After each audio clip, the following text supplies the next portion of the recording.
கவுண்டிஃப்ங்கிற ஃபார்முலாவை யூஸ் பண்ணிவிட்டு இந்த மாதிரி ஒரு டேட்டாவில் இப்போது பர்டிகுலர் சிட்டி எத்தனை ரோவில் இருக்குது, இல்லை பர்டிகுலர் ஆக்குபேஷன்ஸ் மெம்பர்ஸ் எத்தனை பேர் இருக்காங்கங்கிறத கவுண்ட் எப்படி இருக்குங்கிறது ப்ரீவியஸ் வீடியோவில் பார்த்துருப்போம்.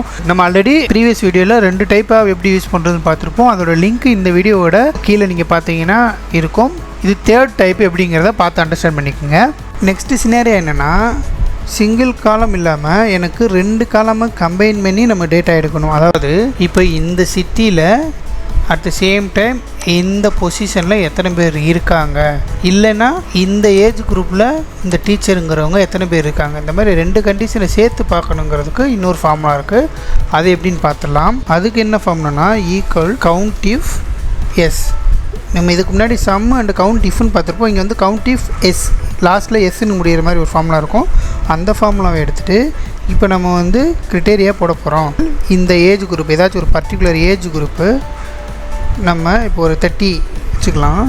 30ங்கிற ஏஜ் குரூப்பில் இப்போது நம்ம சிட்டி எடுத்துக்கலாம், இல்லை ஆக்குபேஷன் எடுத்துக்கலாம். நம்ம ஆக்குபேஷனே எடுத்துக்கலாம். இப்போது இந்த 30ங்கிற ஏஜ் குரூப்பில் டீச்சர்ஸ் எத்தனை பேர் இருக்காங்கன்னு பார்க்கணும்னா, இப்போது டீச்சருங்கிறத டைப் பண்ணிவிட்டு நம்ம க்ளோஸ் பண்ணோம்னா 2 பேருங்கிறது காமிக்குது. ஸோ அதை கிராஸ் செக் பண்ணிடலாம். ஸோ 30ங்கிற ஏஜ் குரூப்பு டீச்சர்ஸுங்கிறது எத்தனை பேர் இருக்காங்கன்னு பார்க்கணும்னா இங்கே 2 பேர் இருக்காங்க. நமக்கு வந்து அந்த 2ங்கிற கரெக்டான வேல்யூஸ் கொண்டு வந்துச்சு. இந்த மாதிரி தான் 2 டிஃப்ரெண்ட் கண்டிஷன்ஸை யூஸ் பண்ணியும் நம்ம வந்து கவுண்ட் எடுக்கணும்னா எடுத்துக்கலாம்.